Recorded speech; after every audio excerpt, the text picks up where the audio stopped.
Hello, I'm the Doctor.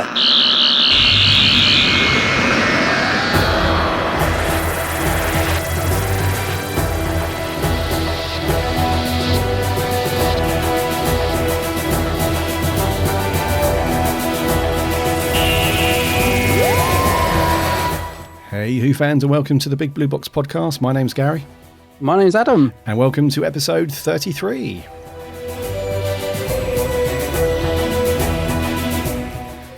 Good morning, good afternoon, or good evening. Delete is appropriate, I guess. I thought you were going to do the whole Truman Show thing there. I could never remember what he says, but good morning, good afternoon, and good night to it. Truman Show 5. That's it. I'm glad you remembered what episode we're on as well, because just as we were coming in, I was thinking, I've no idea what episode this is now. I do that all the time. Yeah. Yeah, I start working out the schedule and we go back and forth about what we want to talk about. And one thing I always miss is what episode it is. But you were on the money today. Well done, On mate. the button, mate. Hope you guys have had a good week. And you've geeked out in some way, shape or form about Doctor Who or anything like that. What have you been up to, mate? Anything good?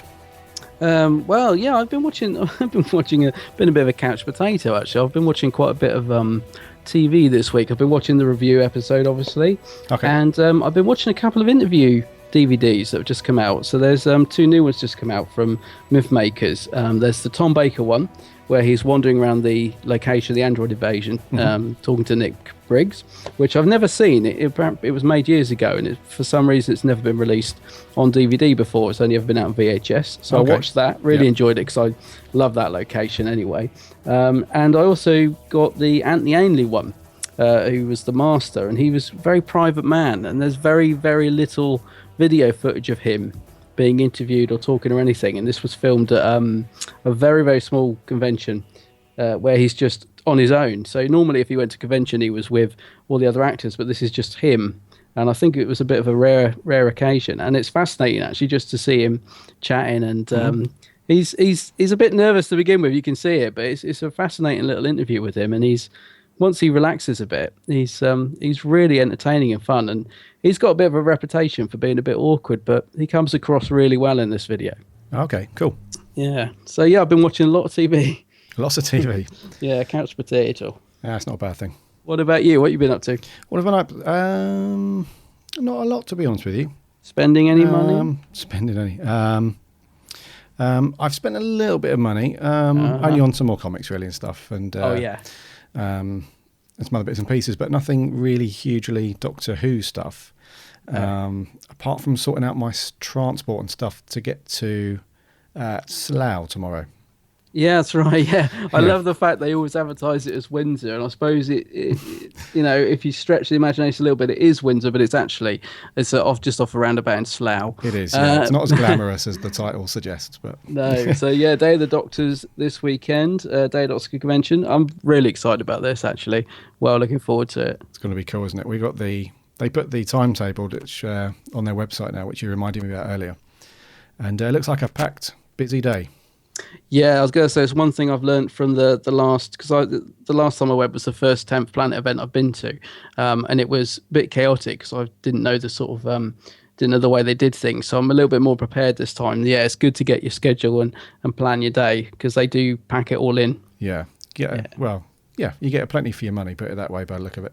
That's it. So yeah, I'm looking forward to that, and obviously looking forward to meeting any of our listeners that are going, and meeting a few doctors as well. So McCoy's there, Tom Baker's there, and Colin Baker's there. So you got the two Bakers, which is great. That's cool. Yeah.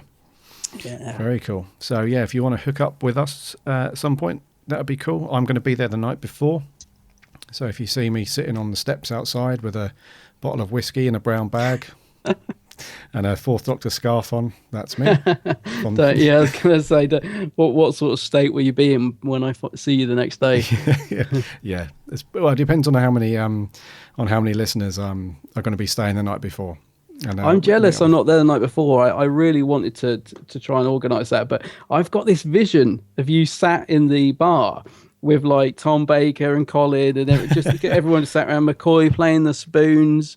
I just have a vision because they must stay there as well. So they probably just be all sat in the bar. I just got a vision of you there, just all getting absolutely plastered. And you going, Tom, could you just record a little thing for the podcast? Yeah. And he would as well, probably. Yes. Yeah. No, I'm hoping that vision comes true because that sounds really awesome. Well, I could, same here. And I'll tell you, I shall be so jealous. In fact, I might just jump in a taxi. If you tweet a picture with you in the bar with Tom Baker, I may just have to get in a taxi and get up there. I'll stick it on, which leads me to a good point, actually. We now have a Instagram account. Oh, right. Which my co-host didn't know about because I forgot to tell him before we started recording. But we've now got an Instagram account for Big Blue Box Podcast. Oh, very cool. I will put that selfie on there tomorrow night of me with the doctors. Yeah, so that would be good. If you meet him in the bar, you can save yourself the money the next day of actually getting the professional one. Oh yeah, yeah. Good. See, need you around all the time to have these cool thoughts, mate. That's it. You need me there to take the picture. That's it. So yes, sorting stuff out for that, and not much else really. I think I've been a bit like you. I just had a bit of a lazy week, not done much. That's it. Couch potato. I did forget to ask you before we recorded, so this is going to sound like a shameless plug, but did you get to watch my... Actually, yes, you did, because you commented the Blu-ray Series 1 to 7 video that I put up. Yeah. The reason I bring this up, apart from having a shameless plug, is actually because I wanted to know, you didn't say anything about the US version, how much more they got, and I thought there'd be steam coming out of your ears when you saw that. I was silently seething. I must admit, because I was under the impression, I'm not sure why, because I remember researching this quite a lot when it was first announced and when it was going to come out. So I kind of knew this, but it slipped my mind. But I was silently seething because I didn't think that, for some reason, I thought the UK release still had the Sonic. I don't know why.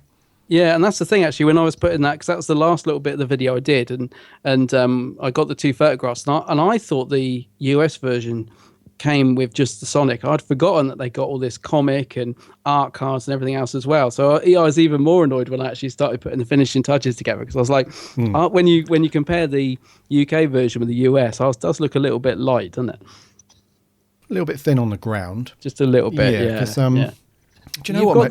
Sorry, go on. I was just going to say, you've got the remote anyway, but you've got the 10th Doctor one, which I actually prefer. Oh, it's so sweet, that 10th really remote, yeah. Oh, so good. What I was going to say is I wouldn't mind, I wouldn't mind so much if it wasn't region locked. Yeah. Because then it doesn't really mind, I don't really mind too much where I buy it from, as long as the price is quite reasonable. But I wouldn't mind paying a little bit of shipping, to get it over from the US and so on. But it's locked to region A, I think. That's right, yeah, it is. Yeah. Which is really annoying. And also another thing that's bloody annoying. Oh, I've got him going now. Yeah, go on. Here we go. I have to make a little jingle for this. Rant Friday. But yeah, another thing that annoys me more than the fact that the US guys get extra stuff, and don't get me wrong, that's not a dig at the US listeners or anything like that, fair play to you guys, but one thing that does annoy me is that I've got the 4 special, series 4, you had the Tennant specials after that. Yeah. And then you had, from Matt Smith onwards, it was all Blu-ray as well as DVD anyway. So I've got the specials Blu-ray box set, and then 5, 6, 7, and 8. I've got those on Blu-ray already. What I would love to do is just pick up series 1, 2, and 3 on Blu-ray on their own. But you still can't do that because they're region locked and they haven't released them separately, have they, in the UK? No, they haven't. No. I'm really surprised because they recently reissued series 1 to 3, like with these sort of simplistic covers on DVD, didn't they? Yeah. And I thought, they might have used that opportunity to release them on Blu-ray because people are going to buy them, because there's a lot of people, I was the same before I bought the box set. I just wanted them all neatly on Blu-ray rather than having this mishmash of DVD and Blu-ray. So yeah, I think they've missed a bit of a trick, but I'm sure they will at some point. I hope so, because that's exactly what I thought. There must be so many people in my situation, or our situation, should I say, where as the box sets came out over the years, you obviously bought them when they came out on DVD. And then, like me, I switched over to Blu-ray when I got a Blu-ray player. Yeah. However, that doesn't, take away the fact that I've still got series 1 to 3 that I want to get on Blu-ray. And there must be so many people in our situation like that, where they don't want to have to spend, £150, whatever, to buy the entire set when all you want is 1 to 3 on Blu-ray. That's right. Yeah, and I think they have released them singly in other regions as well, just to sort of rub a little bit more salt in the wound. I might be Australia, I'm not too sure, but they definitely have released them singly elsewhere, which again is a little bit annoying. Just a little bit. Just a little bit. But you talking to jingles has reminded me. I was thinking we should get a competition jingle. When we talk about the comp, we should have some crazy little theme. We'll get that. We should. I'll do one. Yeah, if only I had my little Casio keyboard to hand, I could have seamlessly put one in, but I haven't got it. Thunderbirds. Oh yeah, isn't it? Let's do an update on the competition. Actually, yeah, let's do that now. So thank you very much, all you guys that have entered so far. We've had a big jump in the Twitter followers, which is really good. We've had a jump with the Facebook stuff as well. So that's all good. We've had some really cool some tweets and stuff like that. So thank you very much so far for entering. There's still a long way to go. So all you need to do is jump onto Twitter or Facebook and just write a post.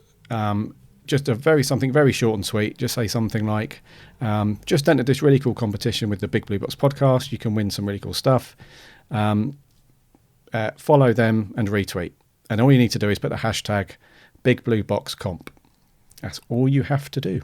It's as easy as that. Indeed. And actually, yeah, talking of the comp, I received, I ordered the Lethbridge Stewart novel, The Forgotten Son, as part of one of the prizes, and it arrived this week. And it has been personally scrawled in by the author, Andy Frankham Allen. Very cool. Yeah. So that's cool. So it's got his little signature in there. It says best wishes, and then his little signature. So it's actually personally signed as well. So that's rather nice. Very cool. And I'd also like to thank our two main sponsors. No, not sponsors. No, our two main friends that gave us very cool prizes for free, which is very, very cool. So Lavazzi, if you'd have seen any of the original Fourth Doctor scarves, it would have been made by Lavazzi. Such a very cool company, and they do loads of Doctor Who stuff as well. They do, yeah. They do the question mark umbrella, which is possibly one of my all-time favourite things. I love it. Sure. It's a really good replica they've done of that. Yeah, they do everything. They've got the Davison cricket jumper. They've got the McCoy question mark tank top. They've got various Fourth Doctor scarves, and they've now got these umbrellas as well. Have you seen them? Yeah, that's what I was saying about. Oh no, you're on about the new ones. The new ones, yeah. They've got like the printing of the TARDIS and stuff like that. That's right. I have seen those. Yeah. So thank you very much to Lavazzi for giving us the Fourth Doctor replica scarf. Just head over to their website, lavazzi.co.uk/doctor/who. And we'd also like to thank Big Finish for those guys for giving us a copy of Dark Eyes 4 to give away. Yes, and I got my copy of that yesterday. Not the competition copy. I got my actual own copy of that. It arrived yesterday, and I haven't had a chance to listen to it yet, but I just can't wait to hear it. And the artwork on it is brilliant. I love it. So, yeah, it's a really nice set, that one. Yeah, I'm so jealous, man. I don't want to give this stuff away. I know. Yeah, and I put it on Twitter a few days ago that because I'm just going to run down and just remind you guys what you can win. So we've got the TARDIS-themed tea and or coffee mug with the lid and everything. We've got the new touch control 11th Doctor sonic screwdriver. We've got the City of Death DVD. We've got a Big Blue Box podcast t-shirt and mug. We've got the Lethbridge Stewart The Forgotten Son novel. We've got the fourth replica scarf from Lavazzi and Dark Eyes 4 from Big Finish. So over £100 worth of stuffs, and it could be yours. Yeah, one lucky person's going to get the lot. Just get the lot. And it's so easy to enter as well. Just jump on there, write a tweet or a Facebook post, put the hashtag on, encourage any retweets and follows, and away you go. You're entered in. That's it. Good stuff. It is good stuff. So, if you've got any questions or you want to know anything else or any boring terms and conditions stuff, just go to bigblueboxpodcast.co.uk/10th-anniversary-competition. And all the info is on there. That's it. And do you know what? I without blowing our own trumpet, I'm kind of glad we're doing something to celebrate the sort of 10th anniversary of Doctor Who's return to TV, because I think it's I don't think it doesn't look like the BBC are going to do anything for it at the moment. So it's quite good. But I know lots of little pockets of fandom are having that, are planning their own little celebrations, a lot of cosplaying stuff going on. And, I think it's great actually that the fans are doing stuff for it, because any excuse for a party, isn't it? And I think it's worth celebrating. So, yeah. Good stuff. Okay, buddy. Right. Do you want to land it and get into the news? I'm going to land it. Okay. Stand back.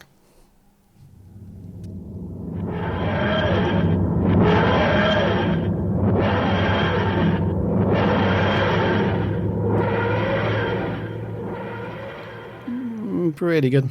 Yeah. One time, just playing the xylophone music from Unearthly Child. When they're being the very first takeoff, and they're all being thrown across the Tardis. Just surprise me with it. One podcast, just throw it in there. I will surprise you. It will make me laugh. Yeah, because I love all that. Yeah. I'm going to surprise you one day. You're not going to know when it's coming. No, and it will make me laugh. Indeed. Yeah. So, what's in the news this week?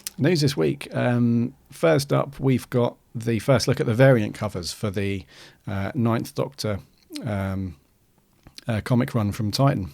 They do love their variant covers, don't they? They love them. But I'll tell you what, I assume you'll put a link to this. I'm looking at them now, and they are great. They're awesome, aren't they? Really good. Yeah, because I really liked a lot of the first issue variants for the 10th and the 11th Doctor comics. Actually, the 12th ones are okay as well, but these ones, I don't know, they just look really good. Really, really good. Yeah. And it's only a short run, this one, isn't it? Is it five issues? Oh, I don't know, is it? It's only a short one, yeah. It's 5 or 6 issues tops. Oh, right. It's not a long one like the 9, 10, 11 Doctors who have got, I think it's going to go for quite a while. But yeah. Now, I thought I'd seen all the variants for these covers, but there's a few on here I hadn't even seen. So I'm guessing they will be exclusives to certain places, and there's some really good stuff on here, actually. There is, yeah. You can see from some of the logos on here that they're exclusive to some people. There's a Barnes & Noble version. There's a Newbury Comics exclusive. There's a few. There's a few. I would have thought there would have been a Forbidden Planet one. Yeah, I thought there was. That. Yeah. You think there was? Do you think there is? I thought there was. I'm sure there is one that you can actually pre-order signed to them, and it's like a sort of garishy pinky colour, but I might be getting mixed up. They do a lot of variants for all the different Doctors, so don't hold me to it, but I thought there was. Yeah, because it's really cheap. No, you are right, because it's still going for a really good price. If you pre-order from Forbidden Planet, it's like $2.99, $3.99. That's it, and it's signed, isn't it? It's signed by the artist, so yeah. I was just going to say, actually, talking of comics, did you pick up the one that was released last week? Like the UK version of, they'd sort of put the 3 Doctors in one. Oh, that one. We did mention this, didn't we, a couple of shows ago? Because I didn't realise it was these these comics, but just sort of thrown together in one issue. But Yeah, and it's not. I mean, it's not bad actually. It's good, obviously because these are US comics, so it's good to have them released in the UK in a sort of variation. But it's not as nice. I mean, the paper and its stuff, and they're not sort of as glossy and good as these comics, I have to say. Yeah, do you know what? I think when we spoke about it a couple of episodes ago, I think we did say that this was more for the kids, really. That what's it called? It's just called. It's not called Doctor Who Adventures, is it? It's called something. No, it's funny. I nearly said that because I always get it, but it's in that sort of, the cover of it, and that kind of looks like it's going to aimed to appeal to that sort of audience, I guess. Yeah. I mean, it's fine. It's just they basically just sort of reprinted the first few issues for each Doctor and put them all in one sort of comic. But they're not nice and glossy like the US comics that we're looking at here. But you can get these comics that we're looking at in the UK anyway. So yeah, a lot of comic shops do import them. So yeah, it's no problem if you want to get them here. It's fine. No, it's good. So how many of these variants have you ordered? I think I've just ordered the 3 off of. I am terrible. Just the 3. Just the 3 variants of the same issue. I love the artwork. So and they are cheap. They're only like $2.99 each. So yeah, I think I've ordered all 3. They are fairly cheap. I haven't ordered any yet. Have you not? I need to get on that. Yeah, get on it. Yeah. Don't miss the pre-order date or whatever it is. Yeah, there's a really cool. The first one of these covers just looks so good. I'm not sure about the one with. It's got Chris Eccleston's face just huge. On the front, it doesn't really It's kind of cool. It's got like a nice like lens flare thing going on in the background. It looked quite cool. But my favourite, I think, so far is just him. It's still a photo of him, and he's got a Union Jack behind him, and he's just got this cool pose going on. Yeah, and that is one of the ones you can order. I guess I know I've definitely ordered that one, so that's quite an easy one to get, because I'm guessing some of these are going to be rare exclusives that somebody will buy the lot and sell them for silly money on eBay or something. But that's one of the ones you can get for $2.99 or whatever it is. Yeah, price. Yeah, cheap. Yeah, so get the comics. In other news, is a great bit of news for you. I was really pleased when I heard this. Doctor Who, which is on the Horror Channel. The Horror Channel is coming to Freeview, Gary. So at last, because I remember when they announced that the Horror Channel were going to be showing all the classic Doctor Who's, even though I've got them all, there's something about watching live TV, do you know what I mean, rather than putting a DVD on. So I was a bit gutted that I didn't have the Horror Channel, but it's now coming to Freeview, so we'll all be able to enjoy it.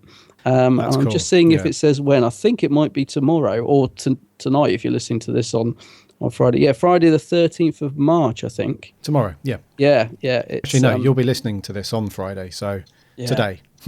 That's it. So it's available today on number 70. That's it. On the so you haven't had the Horror Channel up till now, have you? I have, yeah, because it was just part of our normal TV package. And I've got to tell you, mate, it's very, very cool on the Horror Channel, because they've got these amazing little animated little inserts that they put in like the adverts and running up to it and stuff. There's I'll stick a link to because you can see a little video as well that they did for the Horror Channel, and it's these really nice kind of stylized little figures in just blue and red and white, and they look really, really good. So it's really cool watching the Horror Channel. Actually, they've got some they really make the most of it, and they've got like a little they've got like a presenter that does like a little spiel on the episode and stuff, and yeah, they really push it. It's cool. Do they show him in any sort of order then, or is it just random? It's completely random, mate. Is it? Yeah. Oh, that's probably good actually then, because it gives you a bit of a sample of everything, I guess. Yeah, I remember filling up my Virgin TiVo box with loads of them from the Horror Channel. Just started watching them through, like a bit of a binge watch one weekend. Very cool. Yeah. Oh, excellent. So that'll be good. So we'll all be able to enjoy that as of probably tonight if you're listening to this on the Friday the 13th. Yeah. Go for it. So even if you haven't got a Freeview box, you should still be able to get Freeview somehow, just straight into your TV. I think it's just your roof area, isn't it? Just plug straight into your telly or whatever. Well, I was looking for it yesterday, funny enough, and bizarrely, it's already on our TV menu, but it says it looks like they've taken over the CBeebies channel, because it had the Horror Channel, but then the CBeebies next to it listing. I don't know. It's all a bit weird. So it looks like the transition is not quite complete. You definitely don't want to mix them two up. No. Bloody hell. So if you, I can just imagine some little toddler just flicking through and watching something at the end of CBeebies, and then some horror movie comes on and they're screaming in the. That's it. It could be like Morbius or something coming out the screen at them. Yeah. So that's good news. Doctor Who for everybody. News. Yeah. Classic Who anyway. Very cool. Next bit of news, I guess, is we can pair these two in together. The BBC shop have opened up some pre-orders for one really amazing collectible. And if you guys are fans of the Cybermen, you can pre-order this really cool-looking Cyberman bust. And it's not your standard run-of-the-mill shiny metal Iron Man looking Cyberman bust. This one looks really good. It's like you've seen this as well, haven't you? It's like a kind of stone sculpture-y effect. Yeah, I was going to say it has to be seen because it really does look amazing. I absolutely love it. And I don't even like the new Cyberman design, but this looks brilliant. It is. It's kind of like, looks like it, I guess, it's like the new Cyberman bust, but it's made of sort of, it looks like a stone effect. Obviously, we'll put a link up so you can see it. You may have already seen it, actually. But yeah, it really does look really good.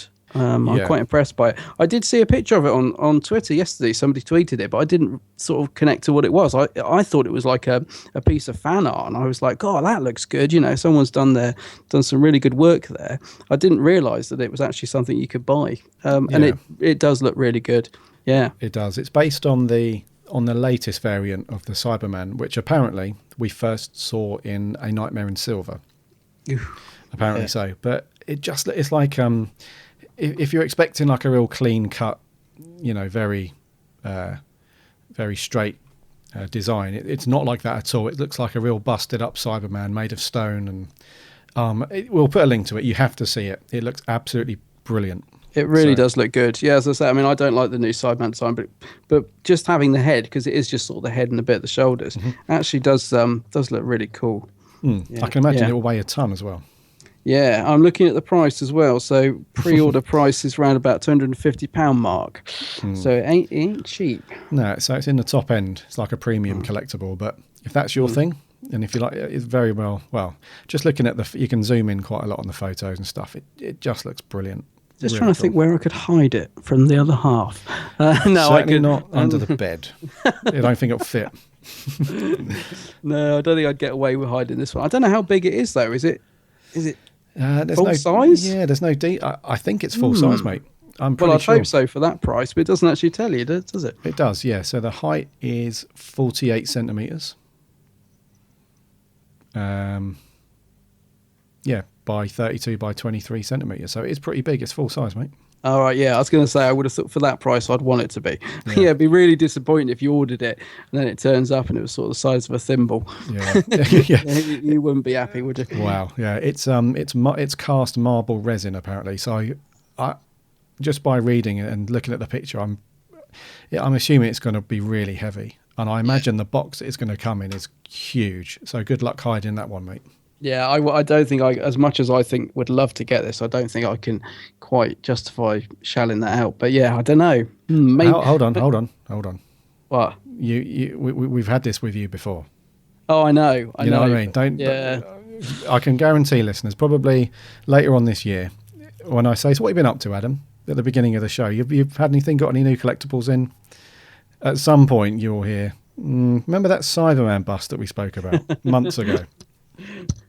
So I'm not going to rule out you not having it. I was going to say, if that does happen, I'll probably be single at that point. It'll just be me in a bar with it, sort of sat at the table in a bar with it next to me with a pint. I've sort of bought it a little half, and I'm sat there, but because I would love it. Yeah. What's the other thing you were going to pair in with it? Something else to tempt me with, I expect. Yeah, another collectible. This is a statue that you can purchase. Well, I say a statue. It's like I think it's one of the.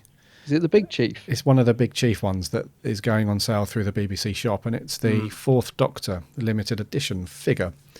So it's not so much a statue; it's like a posable figure, and I think it must be part of their certain size range, because Big Finish have done a number of these now, and they do look pretty good. I'm not too keen on some of them from Big Finish, I will be honest. Like there's Big Chief. Sorry, what did I say? Big Finish. Very sorry. Yeah. Big Chief. Sorry, yeah. Because they released some information recently about a David Tennant one. And the face sculpt doesn't look very good at all for David Tennant. However, this Tom Baker one does look pretty good. It's got his crazy eyes kind of face is the only way I can describe it, like with a big bulbous eyes. And but the actual the clothing looks spot on. The costume that they've put the figure in looks pretty much spot on, I would say. I've been unsure about these figures because they started up a while ago, and I don't know, the detailing on them is brilliant, and they always come with these little accessories, and I love the fact that the box opens up to sort of the inside of the box that they come in is sort of relevant. So in this case, it's the Fourth Doctor's TARDIS interior inside the box, and it's really good. So I've never been quite sold on them. I don't know, something about them. Again, they're quite expensive. This one's around about £150 mark. But I did recently get tempted. A friend of mine got the First Doctor one, and he did a video on it and put some pictures. And I have to say, that one really did look good. Like the face sculpt looked good. Like you said, the clothing, the detail on it, really, really tempted by that. And I sort of started to look at the I'm doing it now, Big Chief website. And I was kind of tempted with the Capaldi one. I was thinking, well, if I went for one of these, which would I get? The Fourth Doctor one looks good, but I was sort of inclined to the Capaldi one because he comes with a little TARDIS with his face in it, but only the first 500 pre-orders get it. So I was that immediately made me stop, because I was like, well, I don't want to pay the same price as everyone else and not get that.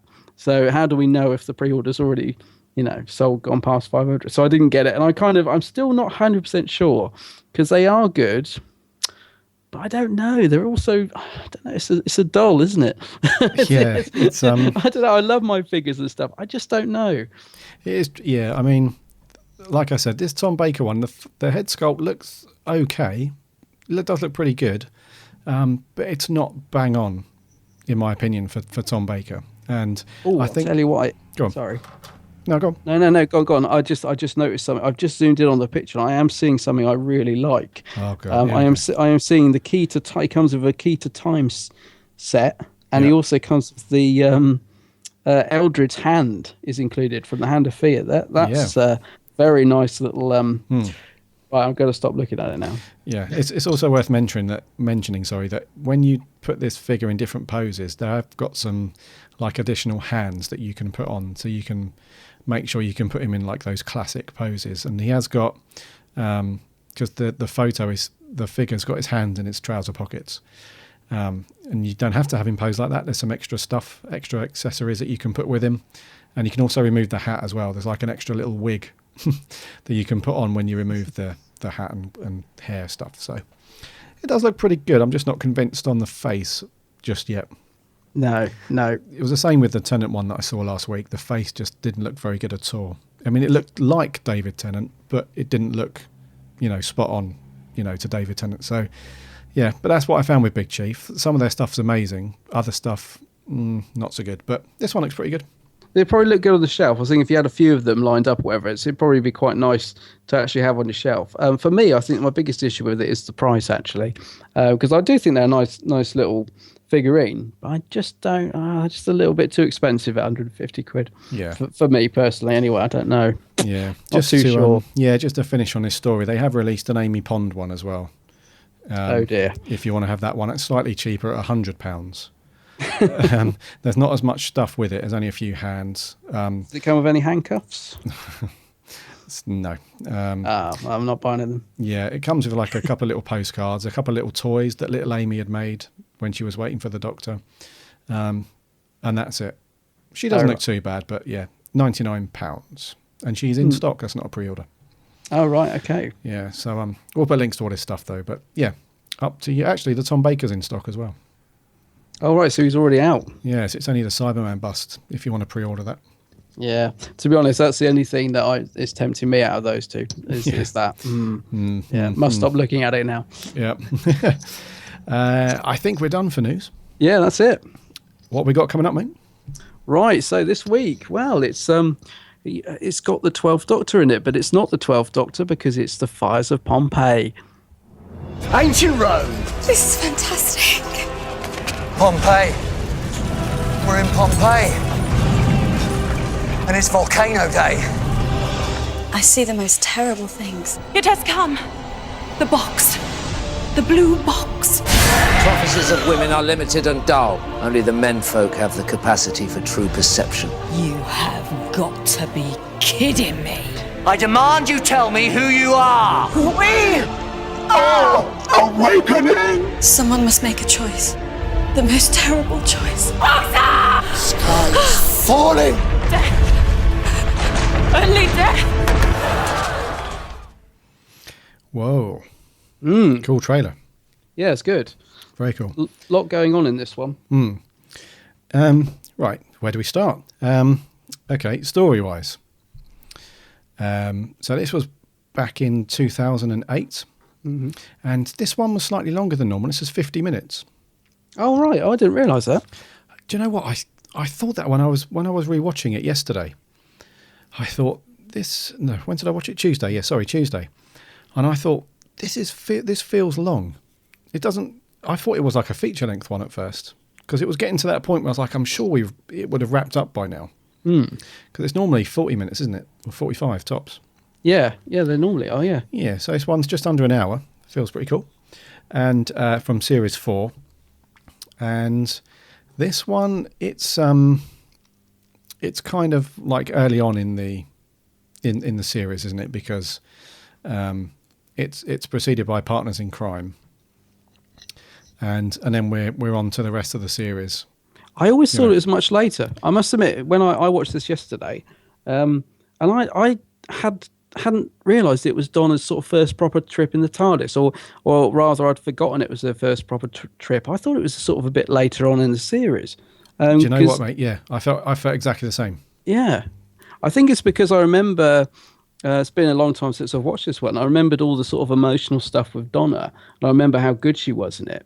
And I sort of remember thinking her character developed a bit later on in the series. So I was quite surprised. I was thinking, this followed Partners in Crime? Partners in Crime, yeah. Yeah, which I don't remember being a particularly great episode. That's another one I need to go back and revisit, see if I changed my mind. But I remember sort of thinking it was okay, but very light and fluffy episode. I didn't remember this following on from it. So, yeah. Yeah, it's one of those, because it wasn't until the end where, well, we'll come on to the conclusion later, but when the Doctor mentions that, he says to Donna, you're right, I shouldn't travel alone, welcome aboard. And I thought, whereabouts are we in the series then? It wasn't until I looked on the, through the DVD series listing that, we're quite near the beginning. So I'm exactly the same, mate. I thought it was later on than this. And I think also because of the sort of, there's a lot of quite heavy scenes between the Doctor and Donna. There's a lot of emotional turmoil going on between them. I was thinking actually for her second trip aboard the TARDIS, she's really thrown in the deep end, isn't she? It's not like an easy first trip. Almost thought, wow, I'm surprised she sort of stayed with him at the end and didn't want to just go straight home after that, because she's put on a bit of a roller coaster ride for her first sort of proper outing, isn't she? Baptism of fire. Excuse the pun. Yeah. I know what you mean though. It's kind of a heavy one, both kind of emotionally and kind of action wise, and that's sort of the main crux of the story as well, isn't it? Which I'd forgotten about, because I remembered very little about this one. I remembered the Pyrovile or whatever they're called, and I was sort of thinking, well, what's the main villain? What's the story in this? But really, the sort of crux of it is this moral dilemma, which at the time was quite fresh, really, but now it's been done a bit too much, hasn't it? This whole thing of the Doctor. The companion saying, you've got to save these people, and he's saying, I can't because it's a fixed point in time, blah, blah, blah. Yeah. So that, at the time, I think when this went out, that's probably a bit more fresh, whereas now it felt a little bit sort of stale when I was watching yesterday. I was thinking, we know this, the Doctor's, got a conscience and stuff, and it still worked really well. And I thought but mainly because of the way that David Tennant and Catherine Tate worked so well together. I mean, that's the other thing about it being her second sort of proper episode, is that chemistry between the two of them's really good. It's very good from the off. Yeah.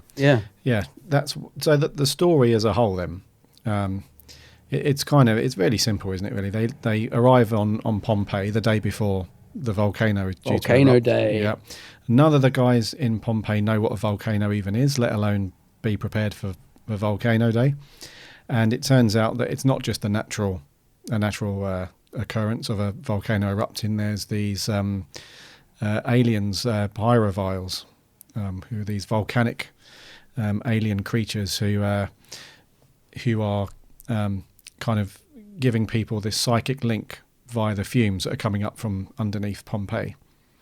And via doing that, they're kind of prepping the volcano for their for their arrival, I guess, because they get this guy to make these kind of one thing I didn't really get was these circuitry boards that were being made out of marble or stone.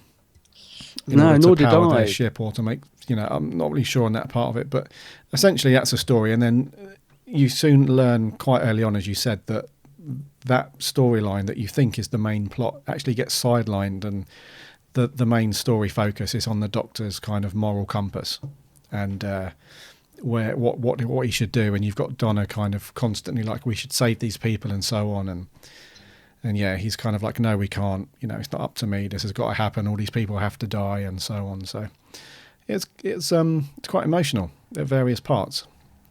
I actually found the end more emotional than I was expecting, actually. The bit where they're sort of in the pod, and he's sort of saying that they can take off in it to escape when the volcano erupts and stuff, and obviously everyone will die, but they'll survive or whatever. Yeah. There's some good emotional scenes in there. I actually found it, it was quite good. I don't know. It's a bit of a strange one. I mean, I mentioned that we got the 12th Doctor in it. Obviously, it isn't 12th Doctor. Peter Capaldi is in it, playing, what's the character called? Oh yeah, his character's name is Cecilia. That's it. I'm just not very good at pronunciation. Cecilius, yeah. Yeah, and his accent's a bit all over the place, isn't it? I was going to say, yeah. Yeah. You can definitely hear the Scottish coming out in him, because he's sort of quite fiery in it, a bit like his Doctor character. So you could see sort of moments where almost you could sort of think, well, it is the Doctor, but obviously it's not. But there's other times when he's sort of speaking a bit different, so his accent's a little bit all over the place. I can't decide if he's trying to play it for humour or not. It's a bit of an odd performance, really. Yeah, I thought that some of the scenes are quite funny, to an extent. And I'm not sure. I mean, he's got some good banter with his on-screen son, hasn't he? And stuff like that. Right. So they are quite humorous in a way, a lot of his scenes. But with the exception of the end, where he's obviously quite upset and everyone's quite emotional. Other than that, I'm of the same opinion. I think did he play this? I mean, I'm thinking, I'm assuming, rightly or wrongly, at this point in Peter Capaldi's career, that he had no idea that he would go on to play the Doctor. No. So this is, potentially his only chance to be involved with one of his, favourite shows, as we now, know it to be. So you would have thought he would have given it his all, from a career professional standpoint. But, he does come across as a little bit, is he giving this enough seriousness in some of the scenes? I'm not sure. I wonder actually if I think one of the things I've written down, one of the sort of main sort of issues I have with the episode is that the characters aren't very fleshed out, and I think perhaps that's what it is. The sort of, they're a little bit one-dimensional, all the sort of characters in it, including Peter Capaldi's character. Do you know what I mean? He hasn't really got a lot to work with, so I think perhaps he's trying to sort of inject something in there that isn't sort of there on the page, if you like.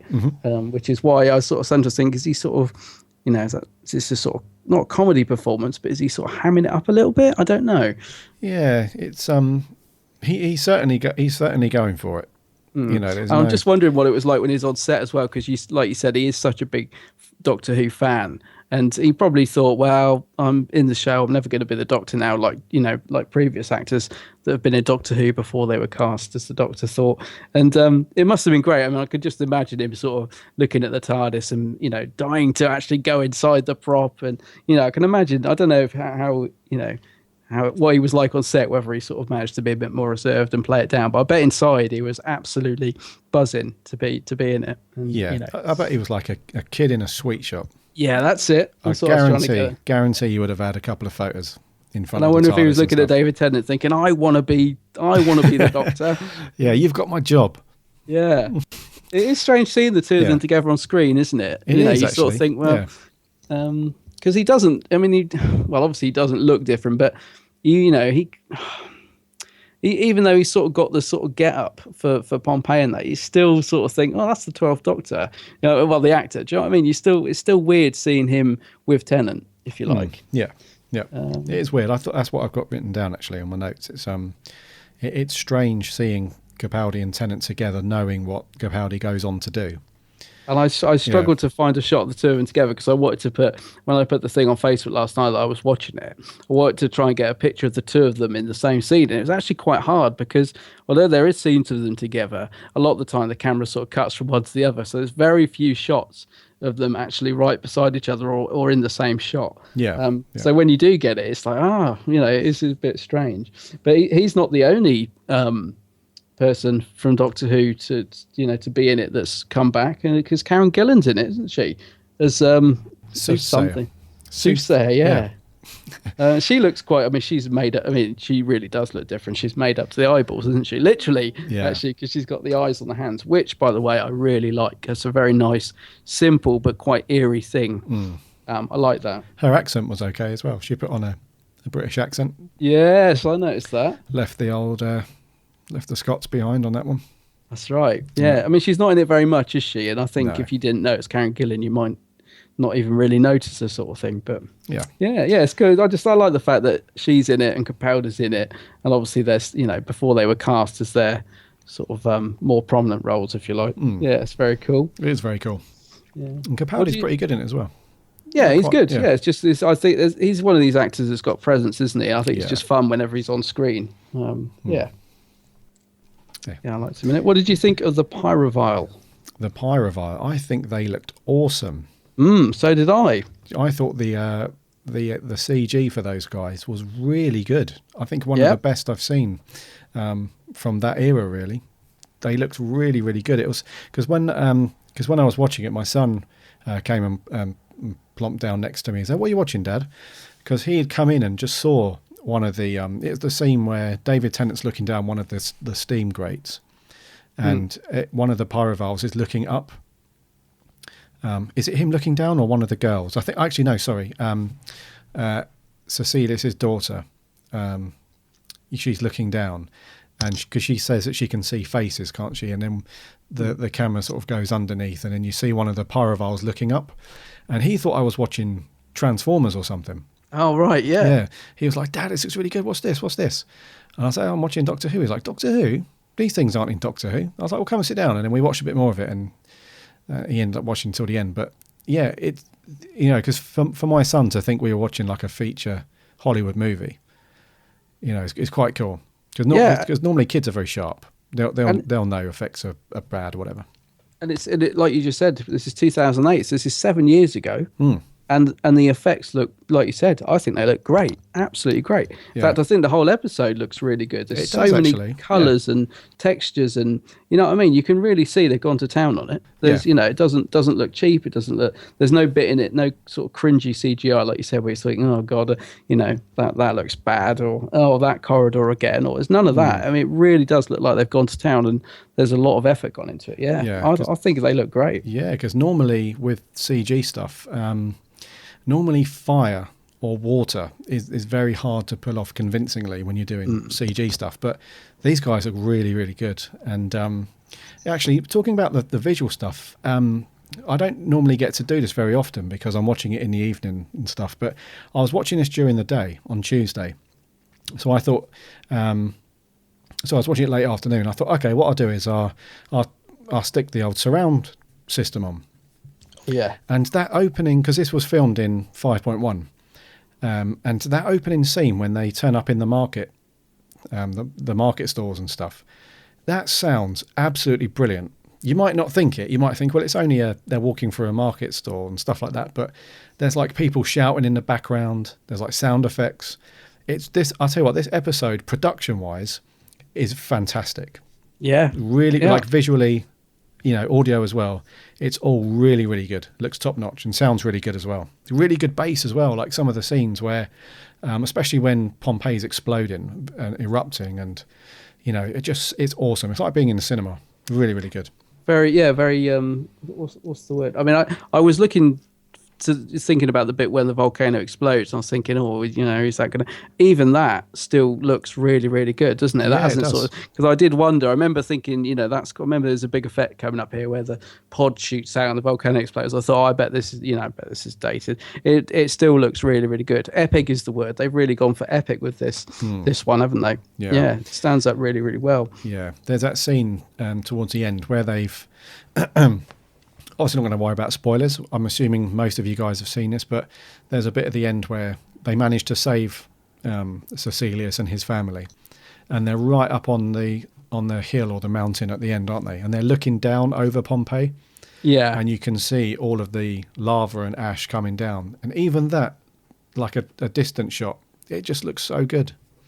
It does, top notch. But you have just reminded me of perhaps the one split-second shot that doesn't look good. Oh gosh, there is one bit, and it is so brief. It's probably not even worth mentioning. But there is a bit, that bit you just said where they're on the cliff top and they're looking, and it does look great. Yeah. And then there's a sort of shot of them looking over it, and the Tardis is on the right hand side, and it looks like it's like a drawing. I don't know. Obviously, the TARDIS wasn't there or something, or really there's like the really, and it is quite a quick shot. So blinking, you miss it. But it's facing completely the different way from what it was when they just walked into it 2 seconds before, and B, it looks like a drawing.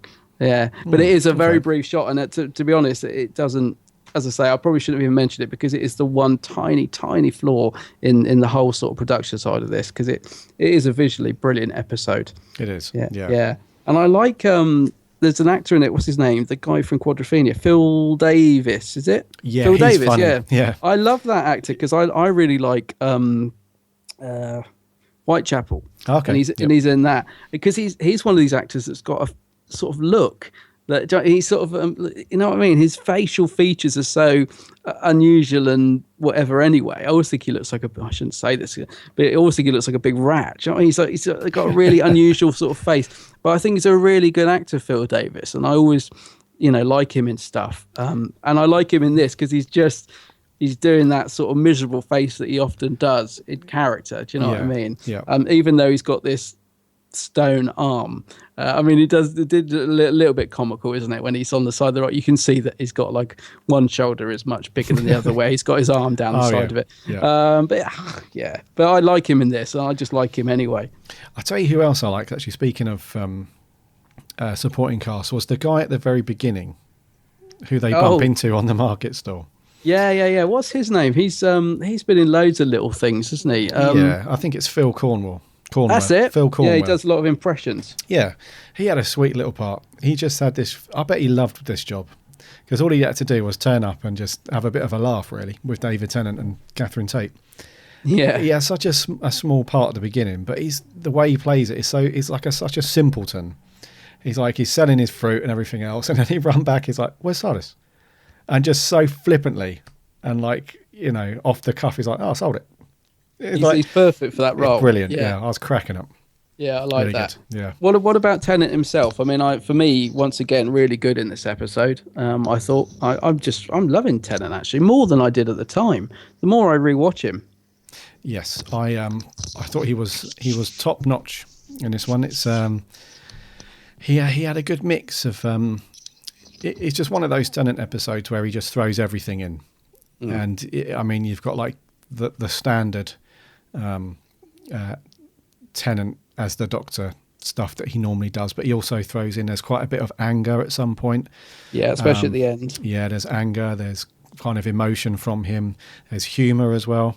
It's just one of those stories where he's just on the ball. Every scene that's required for him to bring something a little bit extra to the table, whether he's shouting at Donna or he's close to tears.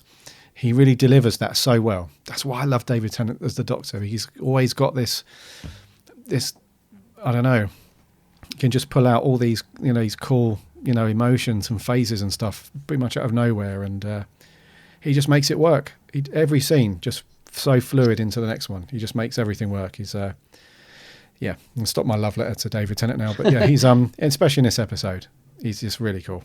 I thought he was good in it. I love the Doctor and Donna together. I think the pairing is brilliant. I just think they work so well. I mean, Catherine Tate does actually steal this episode for me. I think she's brilliant in it, considering it's so early on in her run as well. But there's something about her and Tennant together, which is they seem to, you can see that they're enjoying it, and it really comes across on screen. I just love them together, and I like Ten a lot better with Donna. With Rose, he was a bit, I don't know, it was a bit like he was sort of, I don't know, they seem a bit more equal, the Doctor Donna. Sort of the whole, and I love the whole thing of we're not a couple, that they keep saying that all the time as well. I love all that. I just think they work brilliantly together. I love the Doctor and Donna pairing. Dr. Donna, yeah. The Doctor Donna, yeah. I've not thought about it like that before, but that's very true. They are more equal in terms of, she doesn't let him, boss her around or, try and influence how she's feeling. She's very much like, don't tell me how I'm feeling. This is what's going on. She's very strong, isn't she? Her character, like you said, she's not one to be like, if he would sort of almost tell Rose off sometimes. He wouldn't get away with that with Donna because she just, will shout him down. And I kind of like that because she doesn't play it too much. And I think this is what a lot of people, including myself, were worried about when she was announced as the full-time companion, that she was going to be too shouty and over the top. I think she pitches it really well. I think she delivers the humour brilliantly, and I do love the fact that she's not taking any nonsense. She will speak her mind, and I love that, and it works brilliantly in this episode. She's determined that he's not going to, let all these people die, and he saves that one family. I mean, it's quite hard. I'll tell you what's really well done. There's a scene where you see this young lad, and Donna just looks at him, and he sort of gets picked up, and he's obviously going to die. And it's a very sort of quick scene, really well done. And it does sort of bring it home, because if you were in that situation, you sort of put yourself in Donna's shoes, you'd be the same. You'd be like, come on, we've got a time machine. You're not going to seriously let all these, men, women and children die. Surely you're going to do something about it. Yeah. So I think that's what's good about Donna. You can sort of relate to how she sort of would feel in that situation, or how you would feel in it. So really like it. Yeah, she definitely brings the human aspect back into the Doctor's life. Oh yes, absolutely, because he's got, I think there's a slight element to this episode as well where he's kind of very still sore about the fall of Gallifrey. Oh yeah, do you know what I mean? He's still got that burden on his shoulders that he was instrumental in destroying his own people and letting all those people die. So I think that's on his, you can see it in the Tenant, I don't want to say how well he does that again, because you know how I feel about his acting, but he does that very well again, where he doesn't actually verbally say about Gallifrey and that sort of thing too much detail. You can see it in his face. David Tennant has really got the character inside out and back to front. He knows, by a certain face, and you can see almost what he's thinking. Yeah, definitely. So it's all in his eyes, I think. Actually, it's brilliant. Yeah. I must just mention the bit that I had forgotten about, which I absolutely loved yesterday, was the water pistol. When they're backed into a corner and he brings out the water pistol, and what a lovely simple idea, but works so well.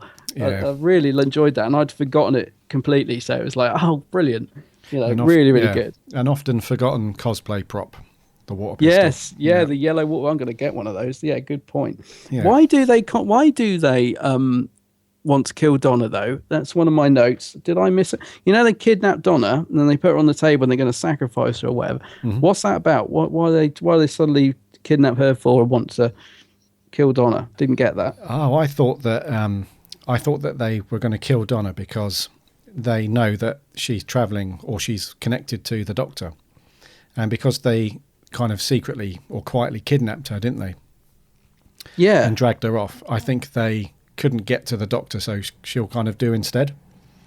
Oh, that's how I saw that whole sacrifice thing. I think if they would have captured the Doctor, he would have probably been for the chop. But obviously he's running off doing whatever. So while she's standing around just watching what's going on, they're like, oh, she'll, her sacrifice will do. I'm with you. Actually, I'll tell you what I love as well in those scenes is how the Doctor seems really in control. Like you said, they've got a blimmin' knife hanging over and they're just about to sacrifice her.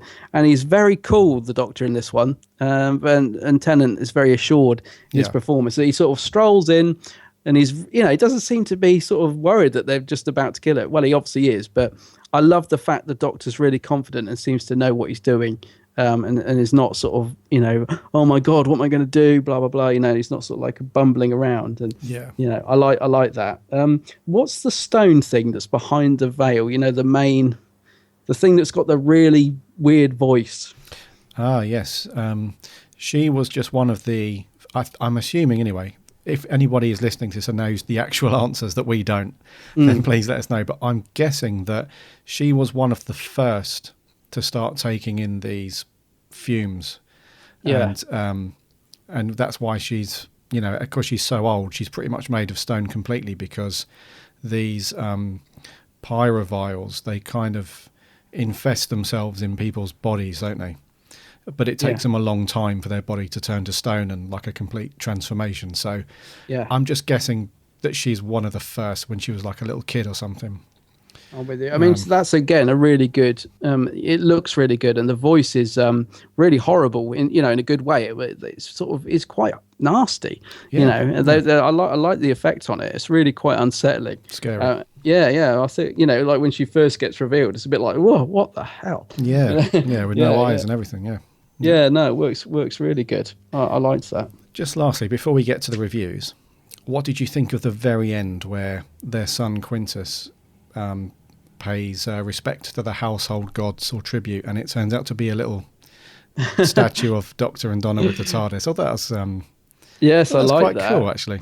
Yes, I like that. I was trying to remember if it comes into play later. I don't think it does, but because the Doctor really doesn't want anyone to remember that he was, he's like, I don't want this, because he saved that family. You know, he doesn't want to be acknowledged or remembered, or no trace left, does he? So I was just thinking, that's a bit dangerous then, because there is a sort of trace that he's been there. But I liked that. Yeah, it's a nice little bit at the end as well. It's cool. Yeah.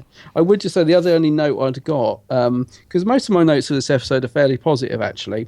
The only things that I've sort of put that are negative are as really about the characterization. I think perhaps, again, due to timing, they're a little bit one-dimensional. You know what I mean? They're not sort of fleshed out enough. Yeah. But also, I did find the music a bit intrusive in this episode. It's good, and there's moments when it works brilliantly, especially that scene where they're sort of tripping out and the bloke saying, "You're from Gallifrey," and all that. That's brilliant. I mean, that is a great scene. But there are times when the music just seems to be going on and on in the background, thinking it's almost like the whole episode is underscored, and I think sometimes it was in there a bit too much, especially at the start. It's almost like there's this record playing in the background. Do you know what I mean? It just goes on and on in the background. But yeah, so I don't know. I found the music a little bit intrusive in times in this. It just is in there a little bit too much, when scenes would have been quite nice if they'd have just been, dialogue. They didn't need all that sort of string quartet in the background. Right. Okay. But yeah, mostly really positive on this one. Yes. So, reviews, scores. You go first this time, because you always copy me. So is it me first, is it? Yeah. Okay. I don't know what to do. I've got 2 scores written down. Oh, dear. Yeah. Which one am I going to go with? I'm going to go with my initial score that I first wrote down, and that was an 8 out of 10. 8 out of 10? Mm-hmm. Oh, right. Okay. First of all, I had 7. But yes, I'm going to go with an 8, which I thought originally, purely because I thought that Tennant and Catherine Tate were just brilliant. I thought they were really good in this. I thought Tennant especially... Actually, no, they were both equally as good. They were really, really good. I really enjoyed the story. A couple of little side characters didn't act as great, as you see in some other episodes. But I thought visually and, an audio as well were just fantastic on this. It was all really well done. And I really enjoyed it. I liked the pyrophiles as well, the effect on those guys. So many good things about this episode. And the little niggly things that I didn't quite enjoy or whatever, I can let them go. So 8 out of 10 for me. Okay, well, we have a different score for once, because I'm slightly under that. I put 7.5. Oh, okay. Yeah, so I was still very, very good. Yeah, I agree with all the points you made, actually. Visually brilliant episode. I really enjoyed watching it. I think it could have benefited from... It's interesting you say it was a 50-minute episode. I hadn't noticed that. I do think it would have benefited from an extra 10 minutes or whatever, just to have sort of fleshed a few bits out. But yeah, really good episode. Yeah, 7.5 for me. Wow, so we have got we don't always match up score-wise then. No, we don't, no. Yeah, because the last few weeks we have. Yeah, I wouldn't go to an 8 for me, because it's I think there are stronger episodes. But I love series 4 with Catherine Tate. There's a lot of episodes I like in this one. Yeah, definitely enjoy it. But yeah, 7.5. I'll stick with that. Okay, cool.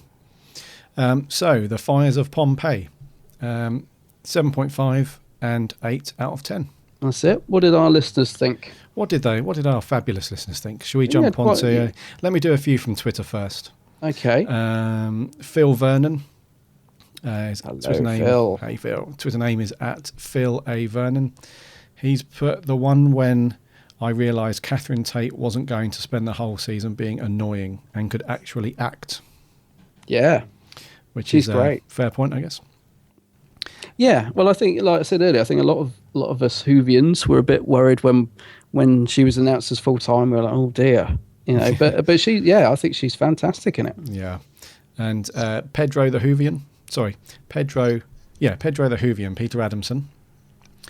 He says, hello. Karen Gillan meets Peter Capaldi meets David Tennant. What more could you ask for? Spot on, yeah. Which is spot on, yeah. Let's jump to Facebook. James Wilson. He says, I think it's one of those episodes that we've had before, a similar fixed point in time formula that is a must-have episode in every single series.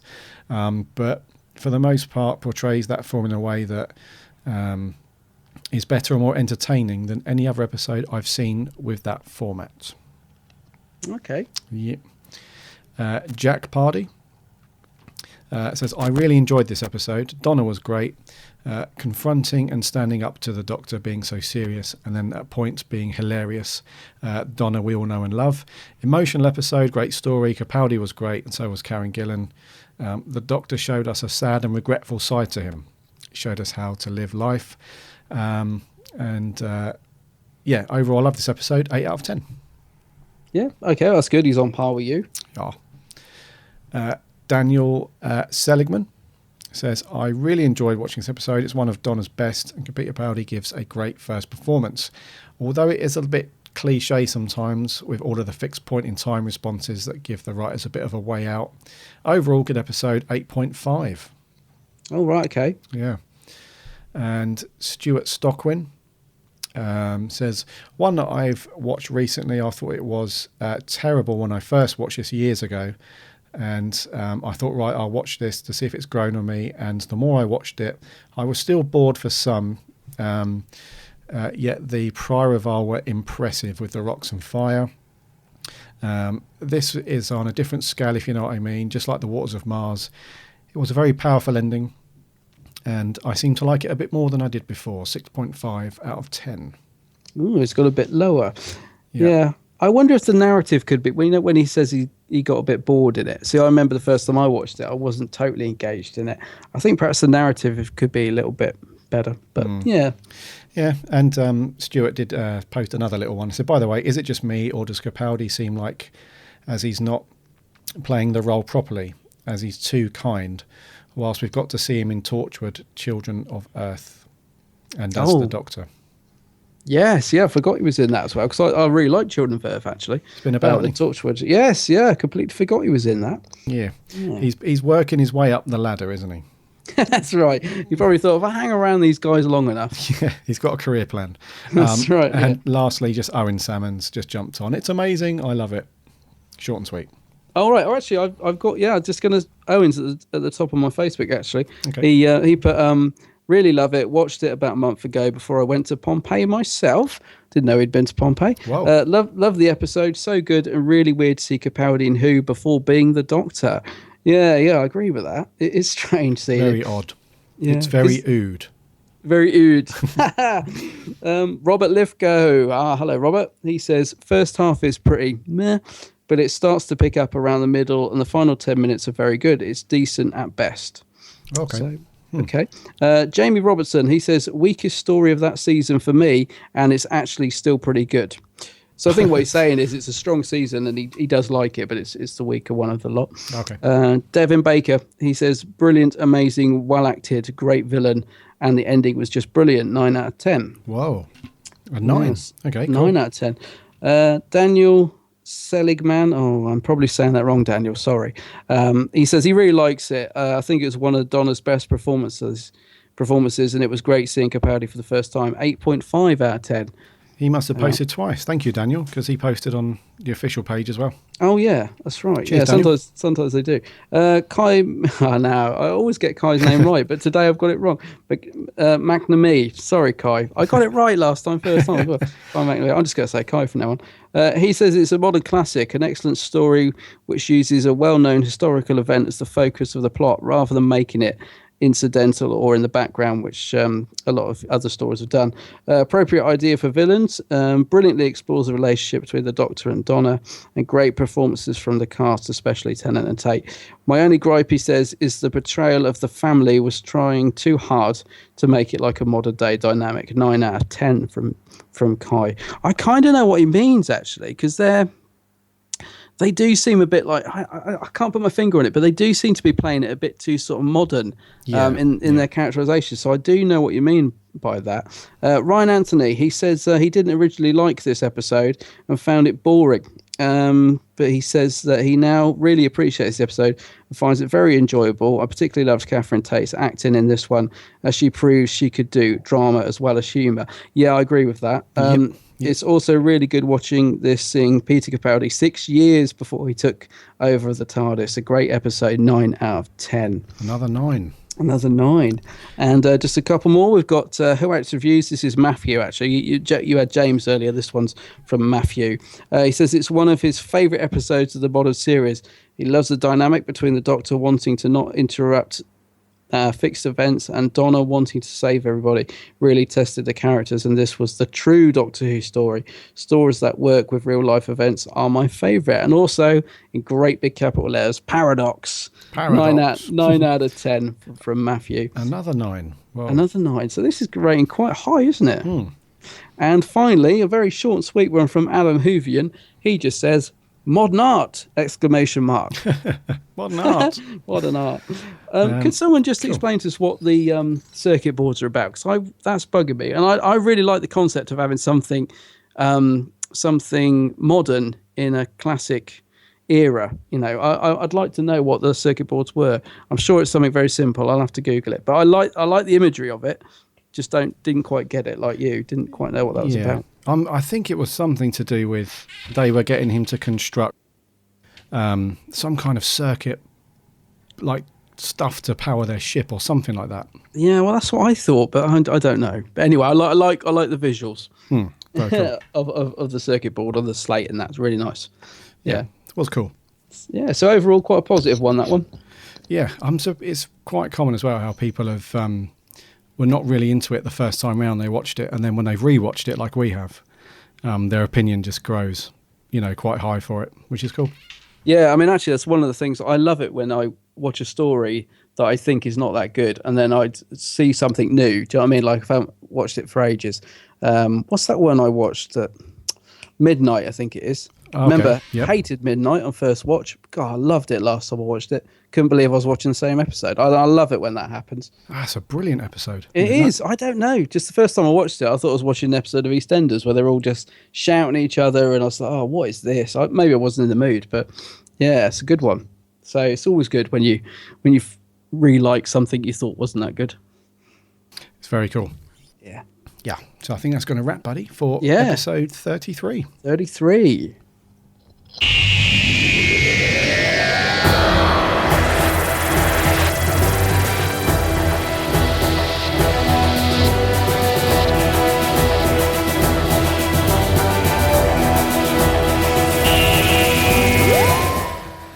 Thank you very much for giving us your thoughts and opinions on the Fires of Pompeii. Some really good scores, actually. Yeah. Yeah, very cool. And we always appreciate that. So you can choose Twitter or Facebook, we don't mind which. We normally announce the episode that we're going to be doing at the end of the podcast. So we'll normally put a post on Facebook or Twitter to just look out for that. So next week's going to be an interesting one.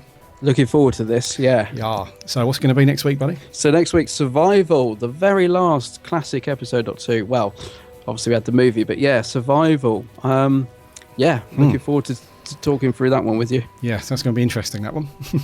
McCoy. Indeed, McCoy. Will you be able to stand the rolling R's? The regeneration. It drives you mad, doesn't it? It drives me insane, yeah, but it is what it is. It is what it is. Old McCoy, yeah. We'll see what you make of it. You may never look at your cat in the same way again, Gary. Indeed. Thanks again for giving us your thoughts. Remember to check out the Geek's Handbag, Adam's very cool YouTube channel, where he gives us videos like reviews and stuff on all sorts of sci-fi. Very, very cool. Remember to enter the competition. Just go to bigblueboxpodcast.co.uk/10th anniversary competition. All the details there. Some really cool goodies. And from there, you can also jump onto Twitter and Facebook and follow us. That's it. And what's the hashtag? Big Blue Box Comp. Yeah. That's it. Yes. We will see some of you at Day of the Doctors Convention on Saturday or tomorrow if you're listening to us on Friday. Until then, my name's Gary. My name's Adam. And remember, Alonzi!